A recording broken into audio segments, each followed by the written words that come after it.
गुरुर्ब्रह्मा गुरुर्विष्णू गुरुर्देव महेश्वरा सद्गुरु साक्षात परब्रह्म तस्मै श्री सद्गुरुवे नमः। जय जय रघुवीर समर्थ श्रीराम समर्थ। अवधूत चिंतन श्री गुरुदेव दत्त। सद्गुरु चरणांवर नतमस्तक होऊन आपण या सुंदर सकाळच्या मनमोहक वातावरणामध्ये या निरूपणास सुरुवात करूया। मायबाप सज्जनांचं स्वागत आहे। समर्थांनी सांगितलंच आहे ना, ज्या माणसाचा माझ्या भगवंतावर विश्वास नाही, ज्या माणसाची माझ्या भगवंतावर श्रद्धा नाही, अशाला सर्व काही बाधत राहतं। वेगवेगळ्या मार्गांनी त्याला दुःख येत राहतं। काम क्रोध मद मत्सर मोह या वेगवेगळ्या षडयंत्रांनी बाधा होत असते।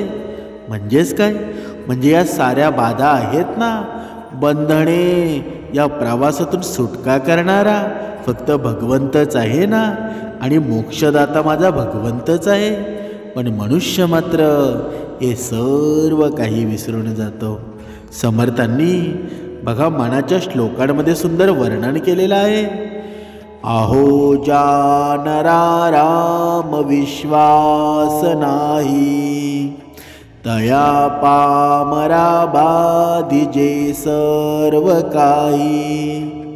महाराज तो स्वामी कैवल्य दाता, वृतावाहणे देह संसार चिंता। म्हणजेच ज्या मनुष्याला भगवंतावर विश्वास नाही, श्रद्धा नाही, त्याला वेगवेगळ्या अनेक वाईट शक्तींनी ग्रासलेलं असतं। त्याच्या मनामध्ये वाईट विचार असतात, तो चांगला विचार कधीच करू शकत नाही। समर्थांनी सांगितलेलं आहे, जर तुमचं भक्ती मार्गामध्ये मन रमलं नाही, कीर्तन भजन संकीर्तनमध्ये तुमच्या जर कानावर पडलं नाही ना, तर मग तुम्हाला भगवंताची गोडी लागेल का? तुम्हाला तुमच्या जीवनामध्ये समाधान निर्माण होईल का? कधीच होणार नाही। तुमचे कर्म वाईटच होत जाणार, कारण तुमची संगत असते ना, ती सुद्धा वाईट मार्गाची असते। म्हणून या आयुष्यामध्ये तुम्हाला हा जन्म मिळाला आहे ना, तर कर्म आपले चांगले असायला हवे। पण कधी कधी होतं काय, हा कलियुग आहे आणि समर्थांनी सांगितलेलं आहे, या कलियुगामध्ये हे कर्माचं फळ आहे ना, आपल्या खात्यामध्ये नक्कीच जमा होत असतं। जसे आपण कर्म करू ना, त्या पद्धतीनं आपल्याला ते फळ मिळत असतं। पण ते कोणत्या जन्मामध्ये येतं, कोणत्या रूपामध्ये येतं? बघा, कर्माचा हिशोब आहे ना, आपल्या मुलांच्या रूपामध्ये सुद्धा येत असतो। आपल्या पूर्वजन्मातील कर्मामुळं आपल्याला या जन्मामध्ये आई वडील, भाऊ बहीण, पती पत्नी, आपली प्रेयसी, मित्र शत्रू नातेवाईक आणि इतर जितकेही नातेसंबंध आहेत ना, ते सर्व मिळतात। कारण या सर्वांशी आपल्याला काहीतरी घ्यायचं असतं, काहीतरी द्यायचं असतं, किंवा त्यांच्याकडून काहीतरी घ्यायचं असतं। त्याचं प्रमाण संततीच्या रूपानं आपल्याशी पूर्वजन्माचा संबंध असलेला कोणीतरी जन्म घेतो।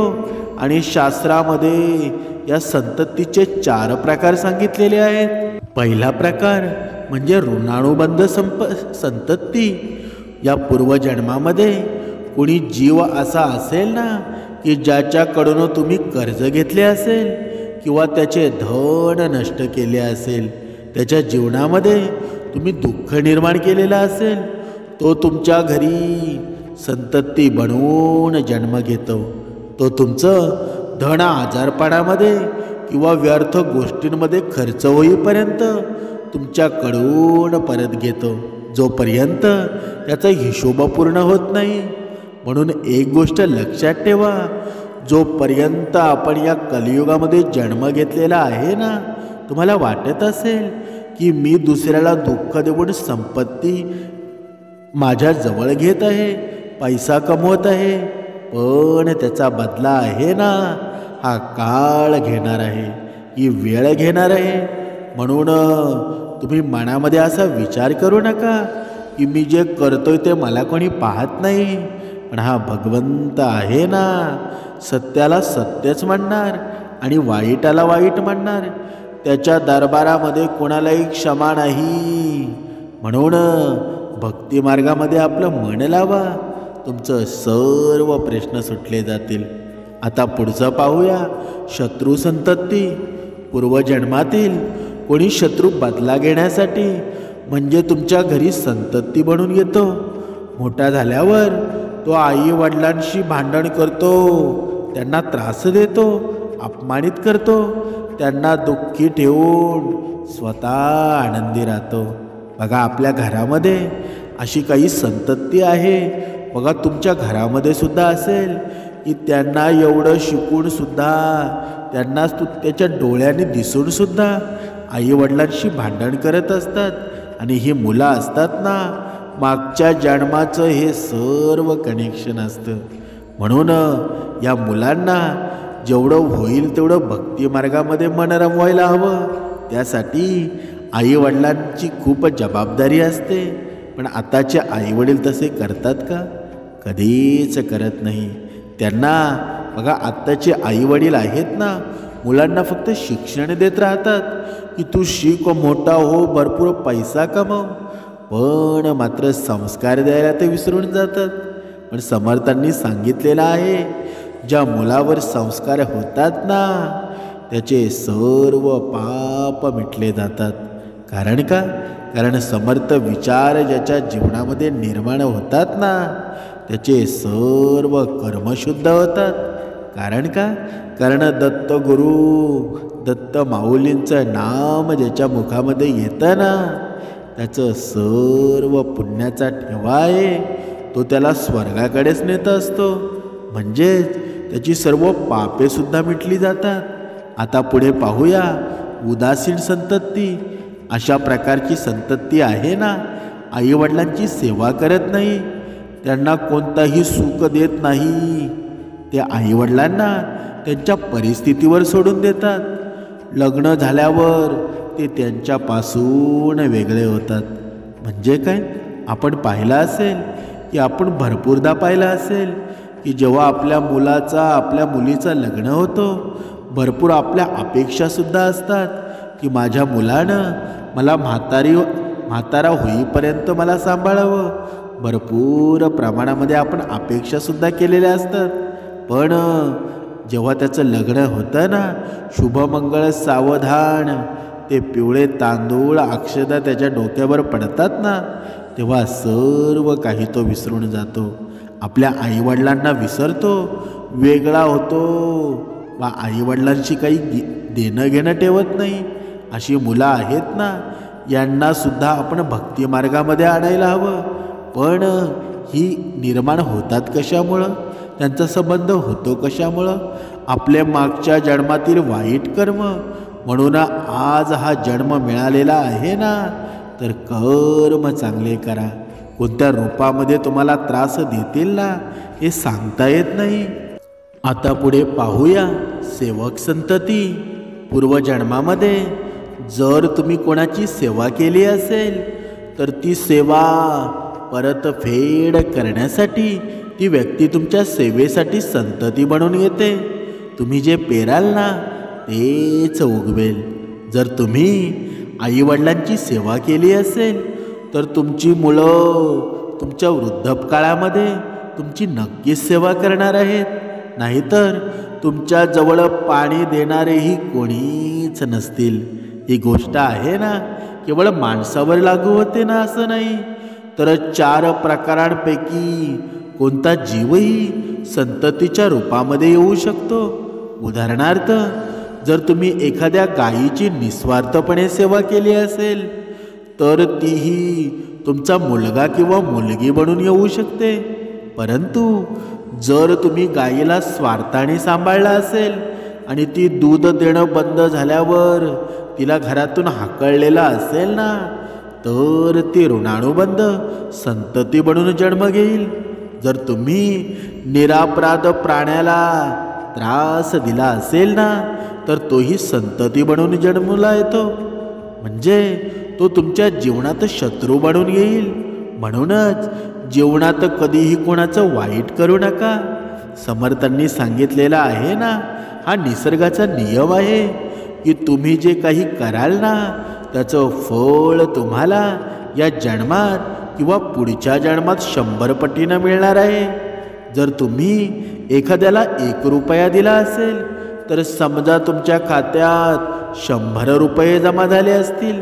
आणि जर तुम्ही एखाद्याला 1 रुपया हिसकावून घेतला असेल, तर समजा तुमच्या जमा राशीतून 100 रुपये काढले गेलेले आहेत.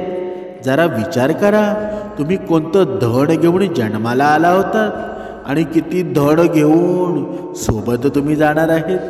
जे गेले ना, ते किती सोनं चांदी सोबत घेऊन गेले. आणि मरणानंतर जे सोनं चांदी किंवा संपत्ती बँकेत पडून राहतं, ते समजा व्यर्थच कमावलं गेलं ना. म्हणूनच जर आपली मुलं चांगली असतील, स्वकर्तृत्ववान असतील ना, तर त्यांच्यासाठी काहीही सोडून जाण्याची गरज नाही. ती स्वतः कष्टाने कमवून सुद्धा खातील. पण जर आपली मुलं बिघडलेली किंवा नालायक असतील, तर त्यांच्यासाठी तुम्ही कितीही संपत्ती सोडून जा, ती काही दिवसात ती संपत्ती वायाच घालवतील. म्हणून एक गोष्ट लक्षात ठेवा, आपण म्हणतो ना, माझं तुझं, हे सर्व माझं धन सारं धन इथेच राहणार आहे ना, काहीही सोबत घेऊन जाणार नाही. सोबत जर काही जाईल ना, तर ते फक्त तुमच्या चांगल्या कृतीत जातील. म्हणूनच जेवढं शक्य आहे तेवढं सत्कर्म करा, कारण नक्कीच ते तुमच्या मृत्यूनंतर सुद्धा कामी येईल आणि या जीवनात सुद्धा कामी येईल. पण मनुष्य असा करतो का? कधीच करत नाही. वेळोवेळी पैशाच्या मोहापायी दुसऱ्याच्या जीवनामध्ये दुःख निर्माण करतो. मग त्याचं मन शांत होईल का? कधीच होणार नाही.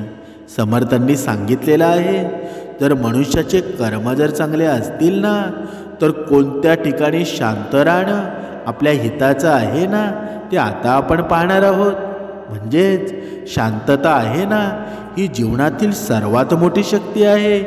म्हणजे कठीण प्रसंगामध्ये शांत राहणं केवळ आपलं व्यक्तिमत्व उत्तम करत नाही, तर परिस्थितीही आपल्या बाजूनं वळवते.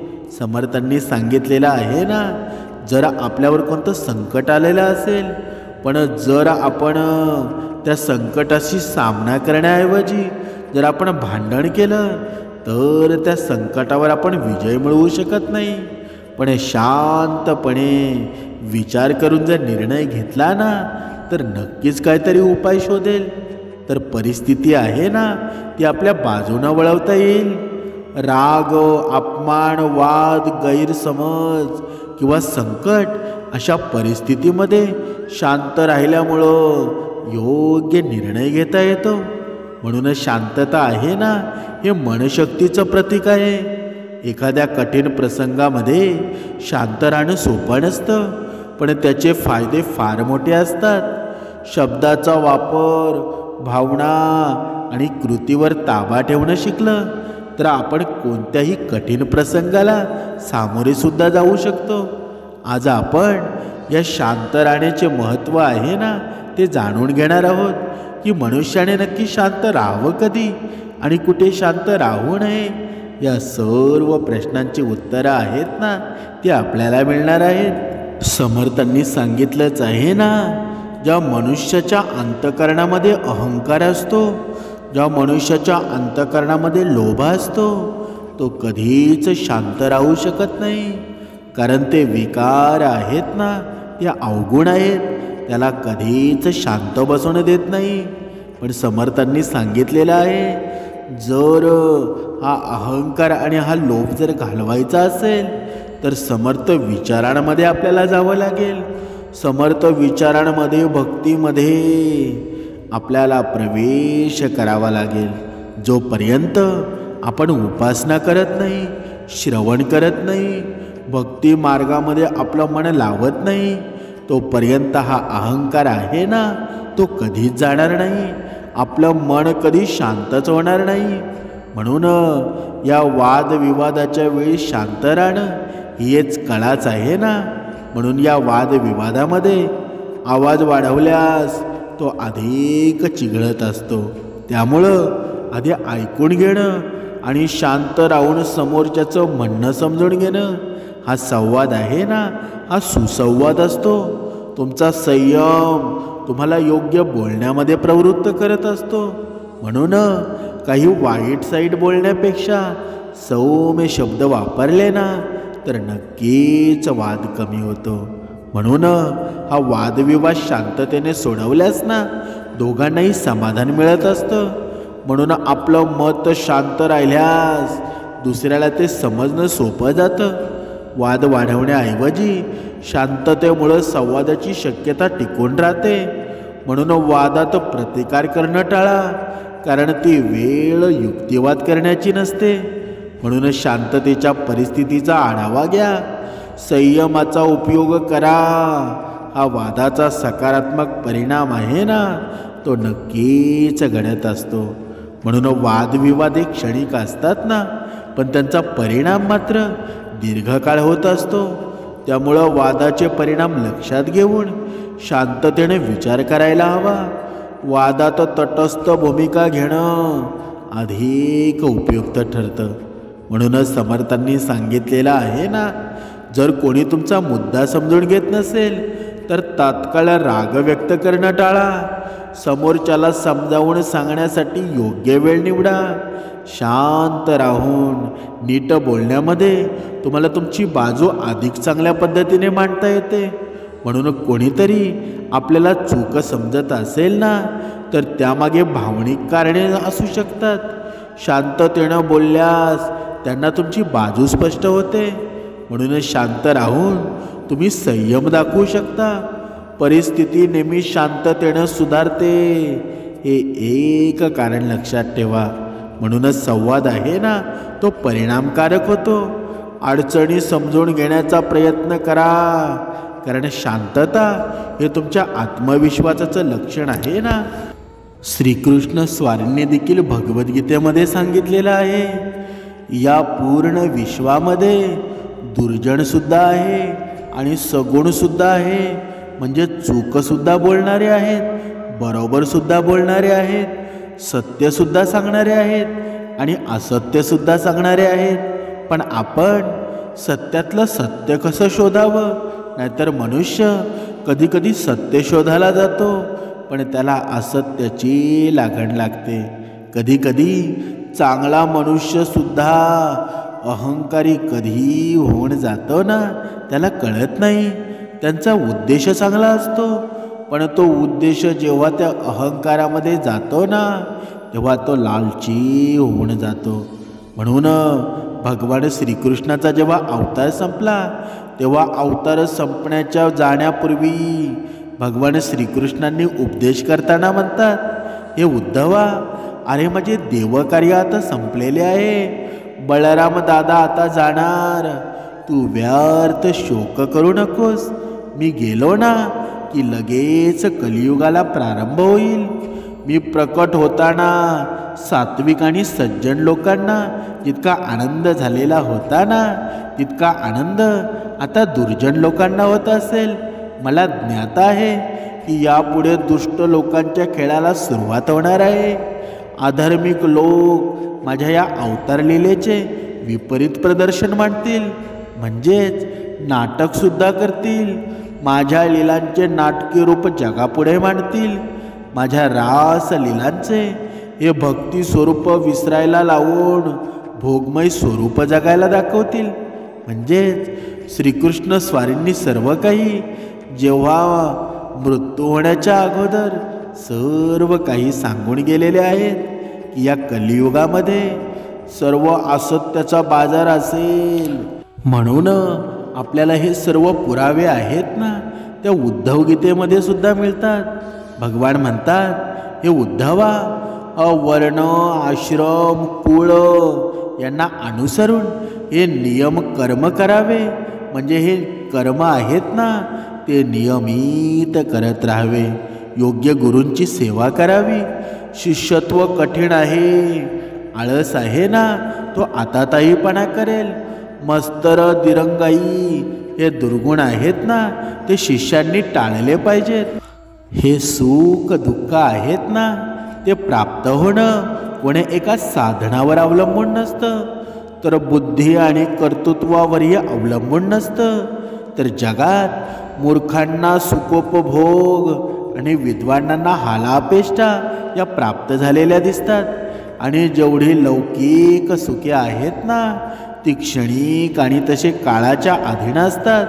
म्हणजेच ही पुण्याची सत्कर्माची पुंजी जेव्हा संपली ना की तेव्हा जीव पुन्हा जन्म घेत असतो. म्हणजे दुष्टाची संगती, अमर्याद इंद्रिय भोग, स्त्रीलंपटपणा, प्राणीहिंसा, पशुबळी, अघोरी उपासना यामुळं मनुष्य आहे ना पशुपेक्षाही नीच कोटीला जातो. त्याला नरकवास ठरलेला आहे. याची योजना मीच केलेली आहे. म्हणूनच समर्थांनी सांगितलंच आहे ना या आयुष्यामध्ये या जीवनामध्ये प्रत्येक गोष्टीची नक्कल करता येते, पण चारित्र्याची कोणी नक्कल करू शकतं का? ज्ञानाची कोणी नक्कल करू शकतं का? कधीच करता येत नाही. फक्त चारित्र्य आणि ज्ञान आहे ना ते कमवावंच लागतं. आणि ते कमवावंच लागतं, ती गुणवत्ता मिळवावीच लागते. म्हणजेच त्याच्यावर वाईट माणसाला विजय मिळवता येतो का? कधीच विजय मिळवता येत नाही. ढोंगी मनुष्य त्याच्यापासून दूर जातो, त्याच्यावर त्याचा अधिकार कधी नसतो. म्हणून शरीरात कोणतीही सुंदरता नसेल ना तर सुंदरता नाही तरी चालेल, पण सुंदर असतात त्याचे व्यक्तीचे कर्म, त्याचे विचार, त्याची वाणी, त्याची वागणूक, त्याचे संस्कार आणि त्याचे चरित्र सुंदर असतं. ज्याच्या जीवनामध्ये सर्व काही आहे तीच व्यक्ती या जगातील सुंदर व्यक्ती आहे. पण मनुष्य मात्र सुंदर कशाला म्हणत असतो बरं? मनुष्य या शरीरावर पावडर लावतो, या वेगवेगळ्या प्रकारच्या क्रीम लावत असतो, म्हणजे वेगवेगळी विभूषणं निर्माण करतो आणि मग जगामध्ये सुंदर दिसण्याचा प्रयत्न करतो. पण खरा सुंदर कोण आहे बरं? तोच आहे ना ज्याचं चारित्र्य सुंदर आहे, ज्याचं मन पवित्र आहे. म्हणजे सत्य ही अशी एक श्रीमंती आहे ना जी एकदाच खर्च करून त्याचा आयुष्यभर आनंद उपभोगता येतो ना. पण त्या उलट हे असत्य आहे ना हे एक प्रकारचं कर्जच आहे, हे एक प्रकारचा अहंकार आहे, हा एक प्रकारचा रावण आहे, ज्यामुळं तत्काळ सुख मिळतं परंतु आयुष्यभराची परतफेड करावी लागते. म्हणून कर्म चांगले करा. जोपर्यंत आपले कर्म श्रेष्ठ होत नाही ना तोपर्यंत आपल्याला या जीवनाची मजासुद्धा कळणार नाही. म्हणूनच समर्थांनी सांगितलेलं आहे ना भगवंताचं नामस्मरण करायला हवं. जोपर्यंत तुम्ही भगवंताचं नामस्मरण करत नाही, चिंतन करत नाही, तोपर्यंत तुम्हाला प्रचितीसुद्धा येणार नाही. म्हणजेच समर्थांनी सांगितलेलं आहे जयाचेणी नामे महादोष जाती, जयाचेणी नामे गती पाविजेती, जयाचेणी नामे घडे पुण्य ठेवा, प्रभाते मणी राम चिंतित जावा. म्हणजे काय? म्हणजे ज्याच्या नामस्मरणानं मोठमोठी वादळे सुद्धा मिटून जातात, मोठमोठे दोष सुद्धा नासे होतात. त्याच्या नामस्मरण आपण केलं पाहिजे. पण आपण मात्र ते करतो का? कारण हा पुण्याचा ठेवा आहे ना या नामसंकीर्तनामध्ये आहे, या भक्ती मार्गामध्ये आहे, या उपासनेमध्ये आहे. पण मनुष्य तसं करतो का? कधीच करत नाही. तो अधोगतीला प्राप्त होतो आणि मृत्यूची शेवटची वेळ येते तेव्हा त्याला सर्व आठवायला लागतं. त्याचा जीव कासाविसा होतो. त्याच्या मनामध्ये विचार निर्माण होतात की मी पूर्ण जीवनभर जगलो, 50-60 वर्ष जगलो, पण मी माझ्या जीवनामध्ये भगवंताचं नामस्मरण केलं नाही. पण आता मला करायचं आहे, पण माझं आयुष्य संपलेलं आहे. म्हणून आज ही वेळ गेलेली नाही. आत्ताचं याच क्षणी जागे व्हा, कारण ही वेळ आहे ना, तुम्ही जोपर्यंत तुमच्या मनाला समजवत नाही, जोपर्यंत सुरुवात करत नाही ना, तोपर्यंत आपले हे दिवस असेच जाणार आहेत. एक वेळ मृत्यूची येईल आणि सर्व काही जाग्यावर राहील. आपल्याला काहीच करता येणार नाही. म्हणून मनात ठाम निश्चय करा आणि भक्ती मार्गाला सुरुवात करा. तुमचं कल्याण, तुमचं समाधान तुमच्याच जवळ आहे. ते तुम्ही शोधा आणि सद्गुरू चरणामध्ये लीन व्हा. एका क्षणात तुमचं जीवन बदलून जाईल. आज इतकी वर्ष होऊन गेली तरी सुद्धा संत ज्ञानेश्वर महाराज, संत तुकाराम महाराज, समर्थ रामदास स्वामी, मीराबाई, जनाबाई, मुक्ताबाई असे वेगवेगळे संतांची नावं टिकून राहिलेली आहेत. म्हणजेच याचं खरं कारण काय आहे बरं? कारण त्यांचं नामावर अत्यंत प्रेम होतं. म्हणजे भगवंताचं नामस्मरण होतं ना, प्रत्येक क्षणात त्यांच्या तोंडामध्ये येत असं, त्यांच्या हृदयामध्ये निर्माण होत असत. म्हणजेच त्या नामाला उपमा देताना त्या अमृतापेक्षा सुद्धा गोड असं त्यांनी सांगितलंच आहे ना. मग त्या नामाचं प्रेम आहे ना, ते आपल्याला का बरं नसावं?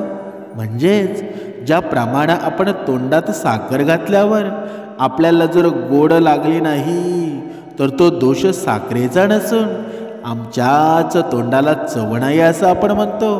त्याचं प्रमाण ही नामाची गोडी आहे ना, ती आमच्या अनुभवाला येत नसेल तर आमच्यामध्येच काहीतरी दोष असला पाहिजे, हे प्रत्येकानं समजून जावं.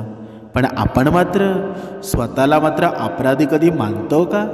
कधीच मानत नाही. आपण गर्विष्ठ असतो, आपण अहंकारी असतो.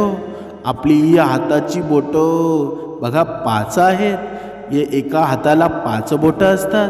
पण आपण मात्र दोष देताना मात्र एक बोट मात्र दुसऱ्याला दाखवतो. पण राहिलेली बोटं आहेत ना, ती आपल्याला दोष दाखवत असतात की तू किती दोषी आहेस. पण आपण स्वतःकडे कधी पाहतो का? कधीच पाहत नाही. आणि हेच आपल्या अधोगतीचं कारण आहे. म्हणून ही अधोगती, या अधोगतीपासून सुटका पाहिजेत असेल तर भगवंताचं नामस्मरण करायला सुरुवात करा. तुमच्या वैखरीमध्ये प्रेम निर्माण करा, कारण तेच तुम्हाला विजय करणार आहेत, तेच तुम्हाला समाधान निर्माण करणार आहेत. समर्थांनी सांगितलेलं आहे ना, जर तुमच्या बाजूने जर कोणी असेल ना या विश्वामध्ये, आपले माता पिता सोडल्यानंतर फक्त भगवंत तुमच्यासोबत आहे. पहिले माता पिता आणि दुसरे भगवंत. जेव्हा आपले माता पिता या आयुष्यामध्ये हयात असतात, जिवंत असतात ना, तोपर्यंत आपल्या आयुष्यभराचे ते सोबती असतात. आपली किती आपण जरी चुकलो ना, तरी आपल्याला ते चुकीचं म्हणत नाही. त्यांना नेहमी वाटत असतं की माझा मुलगा आहे ना, तो कधीच चुकणार नाही. कारण हे प्रेम आहे ना, माता पित्याशिवाय दुसरं कोणीच करू शकत नाही. म्हणून ही आई, या आईची माया आहे ना, ही धरणीपेक्षाही महान आहे. आणि वडिलांचं स्थान आभाळापेक्षा सुद्धा उंचच आहे ना. म्हणून या जगामध्ये कुणी कुणाला आपल्यापेक्षा पुढे गेलेलं कधी बघू शकत नाही. परंतु एक आई वडील असे आहेत की जे आपल्या मुलाला आपल्यापेक्षाही पुढे गेलेले पाहून आनंदित होतात. म्हणून दुसऱ्याचा विचार करणं सोडून द्या. आपल्या आयुष्यामध्ये किती चांगले कर्म करता येतील ना, त्याच्यावर भार द्या. आणि जेवढं अन्नदान करता येईल तेवढं करा. दुसरं जेवढं पुण्य घेता येईल ना, जेवढं दुसऱ्याला सुख देता येईल, म्हणजेच जेवढे आशीर्वाद घेता येतील ना, तेवढं नक्कीच घ्या. कारण तेच तुमचे पुण्य आहेत. नुसती भक्ती भक्ती करून भक्तीच्या नावाने आरडाओरडा करू नका, कारण ती भक्ती कधीच होत नाही. काही कांना या मनाला कधी कधी वाटत असेल की कधी कधी आमच्या मनाविरुद्ध सुद्धा आम्हाला जगावं लागतं. पण जिथे तुम्हाला अंधकार दिसत असेल, जिथे तुम्हाला वाईट गोष्टी दिसत असतील, तर तुमच्या मनाविरुद्ध कधी वागू नका. जर दुसऱ्याचं चांगलं होत असेल ना, तर त्या कार्यामध्ये तुम्ही नक्कीच सहभाग घ्या. एक गोष्ट ही जीवन जगताना नक्की लक्षात ठेवा, जोपर्यंत तुमच्या मनात खोटं आणि हृदयात पाप आहे ना, तोपर्यंत तुम्ही कितीही मंत्रजाप करा, कितीही ग्रंथ वाचा, ते सर्व निरर्थक आहेत. कारण का, जोपर्यंत तुमचं मन निर्मळ होत नाही, तोपर्यंत तुमची कधीच भक्तीसुद्धा होणार नाही, पुण्याचा संचयसुद्धा होणार नाही. म्हणून भक्ती कमी केली तरी चालेल, पण या जगामध्ये आपलं जीवन चालू आहे ना, तर तिथे दुसऱ्याच्या जीवनामध्ये सुख निर्माण करा, दुसऱ्याला दुःख देण्याचा प्रयत्न करू नका.